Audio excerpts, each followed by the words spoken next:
Urban Innovation21 is an economic development organization whose mission is to make sure that all communities are connected to our region's economic transformation. One of the programs I'm really excited about is our internship program because it provides students, many of whom wouldn't have had the opportunity to work in the innovation economy with that opportunity. What's your last name?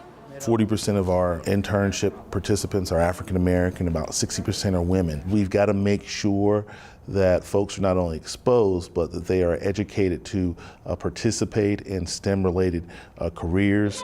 We'll always be thankful to Urban Innovation21. There aren't very many companies that are going to invest in students at a community college simply because paid internships are at a premium. But they have always found value in our students, and for that, we're very grateful. We want to provide them every opportunity for them to succeed, not only in their career, but also in their life. The relationships that I made through Urban Innovation were the greatest things, and I'm still back here to this day, and like people said, it's connections that you make, and lifelong connections. You don't just want to make it for the meantime, just to improve your career. You want to make genuine friendships. After a student completed their summer internship, she said to me, thank you.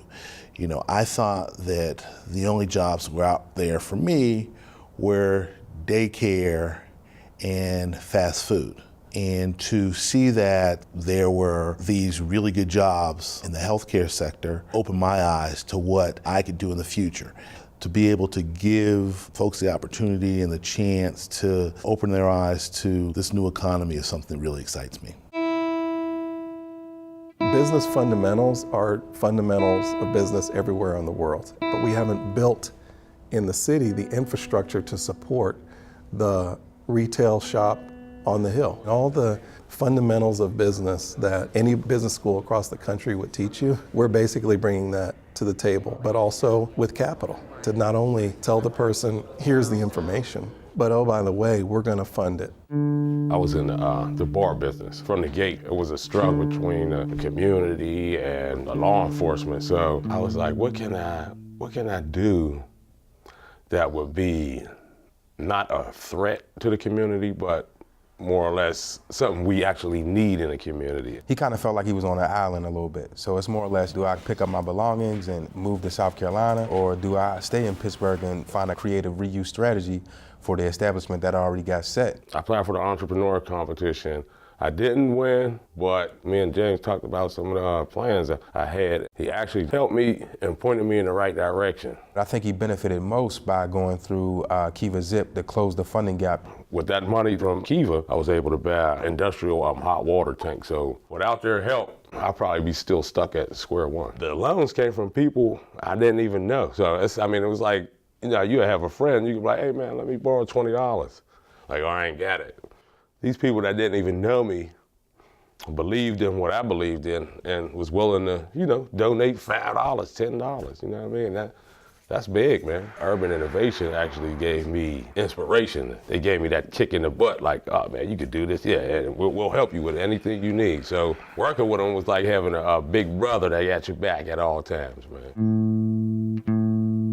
Our process really entails going through a 4-week course that teaches each participant how to write and/or refine their business plan. Just the program of teaching you how to write a business plan is huge. I've paid small business advisors to help me do that kind of stuff, so to get that education for free is pretty awesome. A large part of the economic development discussion at one point was get in high growth companies and then they'll grow, and by virtue of their growth, there'll be a positive impact on the surrounding area around them. That was the philosophy. What you see happening is not quite that, right? That you see growth, but the surrounding neighborhood really wasn't benefiting. The next step after running the business and having that be successful is let's plug into what's already going on in Homewood. We're doing a lot of work with Homewood Children's Village and getting kids from Faison Middle School to come ride here and do camps here, working with Positive Spin, a nonprofit that gets kids on bikes, doing summer camps, and that's all worked out really well. What you see now with the efforts of the organization to connect those neighborhoods to that growth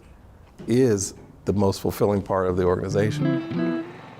organization has played a role in the economic transformation of the Hill District. There are about 20 technology companies, various sizes, that are now there because of our work. But we realized that what we could see sooner rather than later was a community that didn't have the residents that were born, raised, and grew up in the community, because they could be priced out. 50% of our workforce is from the Hill District, which enriches the Hill District because the money that they earn, no matter where we're at, still comes back to the Hill, because we live in the Hill, we bank in the Hill, and we employ from the Hill. Our hope is that 5 years from now, 10 years from now, you'll have a whole community whose mindset has changed. Commercial cleaning and property preservation company. A kids salon and name it Quasi Kids. A chocolate company. We want to get any and everybody that's interested in business, or anybody that has a business, interested and engaged in going through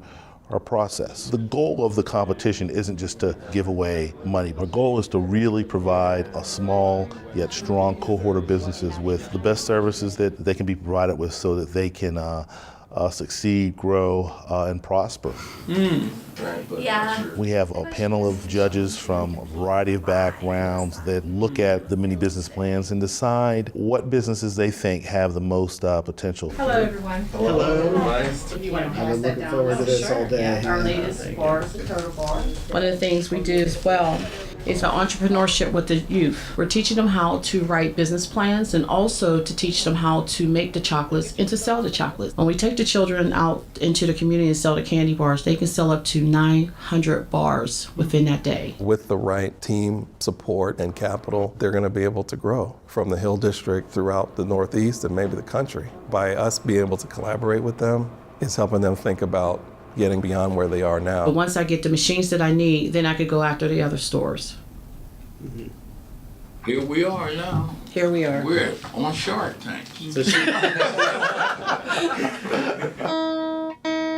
The award ceremony ends up being a really exciting day. One of the things that we realized with the first ceremony was that there are a lot of people that haven't been celebrated.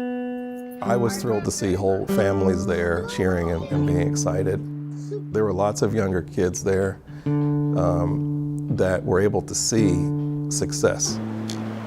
When you look at some of the participants that end up winning, some of them, haven't really won anything in their life. This is the beginning of something that I've dreamed about for as long as I can remember. Really, it's about value.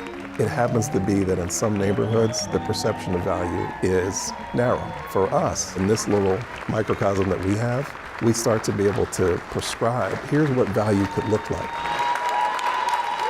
At the end of the day, it is about giving the next generation that perception of value and what that means, because everything is changing. What value means is going to change, and we have a chance to teach that to them. And so when we talk about confidence, we talk about self-esteem, winning that competition plays a role in assisting with the confidence and assisting with the self-esteem. There's always been a part of me that has wanted to give back. And so what I'm excited about is that I'm doing what I feel like I was put on this earth to do. I wouldn't be happy just making money, no matter how much money it was. In addition to helping others, doing this work ultimately fulfills my need and provides me with a lot of satisfaction.